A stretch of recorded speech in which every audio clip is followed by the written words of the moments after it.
नमस्कार गाईस. तर कसे आहात तुम्ही सर्वजण? सकाळी मी आज 5:30 वाजता उठली होती आणि आज लवकर जिमला गेली होती. मी चालली आहे कारण की मी खूप मनावर घेतलं, तुम्हाला माहितीच आहे जिमसाठी.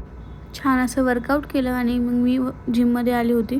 मी असं ठरवलं की फक्त कार्डिओ वगैरे केलं. मस्त आज छान कार्डिओ केला आणि खूप जास्त वेळ केला कार्डिओ, कारण की मला फास्टमध्ये माझं फॅट लॉस बर्न करायचं आहे. सो त्यासाठी मग मी जायच्या वेळेस मी भाजीपाला घेतला आणि घरी आल्यावरती माझं वॅनिटी क्लीन करायची होती. तर असं काही झालं होतं भाई, माझं एवढं मन म्हणजे एवढं दुखलं ना, कारण की असं म्हणजे कोणी केलं हेच मला माहीत नव्हतं. माझ्या मावशीच्या मुलीनेच केलं असणार हे मला 100% गॅरंटी आहे. ती आलं कीच माझ्या वस्तूंना हात लावते आणि ती नासाडी करून टाकते माझ्या वस्तूंनी. एका मेकअप आर्टिस्टलाच माहिती असते त्याच्या वस्तूला किती प्रिय असतात. सो एवढं मला हर्ट झालं होतं त्या गोष्टीचं, पण ठीक आहे म्हटलं जाऊ दे, आता काहीच करणार मी. सो मग मी वॅनिटी आवरून ठेवली, कारण की मला एक ऑर्डर आहे 21 तारखेला.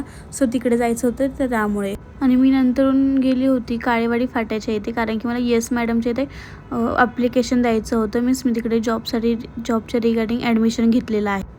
तिकडे जाऊन आले. तिकडनं मला ड्रेस आणि एक ग्रूमिंग किट भेटलं होतं. सो मस्तपैकी छान आणि मी निघाली घरी जाण्यासाठी.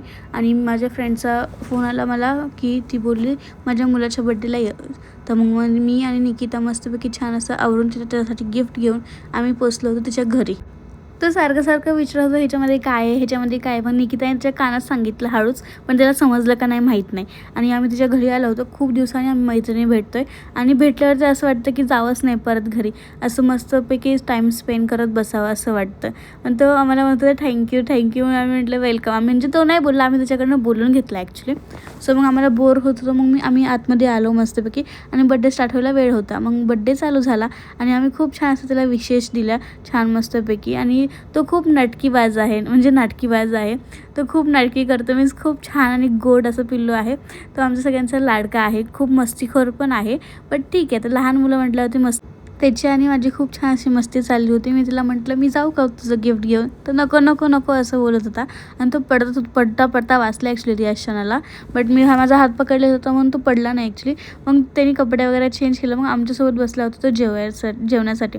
आणि म्हणते माझा आयफोन, मी आता माझ्या आयफोनमध्ये बघणार काही व्हिडिओज वगैरे बघायचं आहेत ते. त्याला आतापासूनच आयफोन कळतं आणि तो बोलला की मी मोठं झालं की आयफोन घेणार. सो असं बोलला तो. आम्हाला आश्चर्यचकित वाटलं की आम्हाला त्या वयात आयफोन म्हणजे काय हे माहीत नव्हतं. आत्तापासूनच लहान मुलांना आयफोन, टी व्ही, गार्ड्सच्या एवढं माहिती असतात. मग असा होता दिवस. मी निकिताला सोडलं आणि मी पण निघाली मस्त घरी जायला. लेट झालं होतं.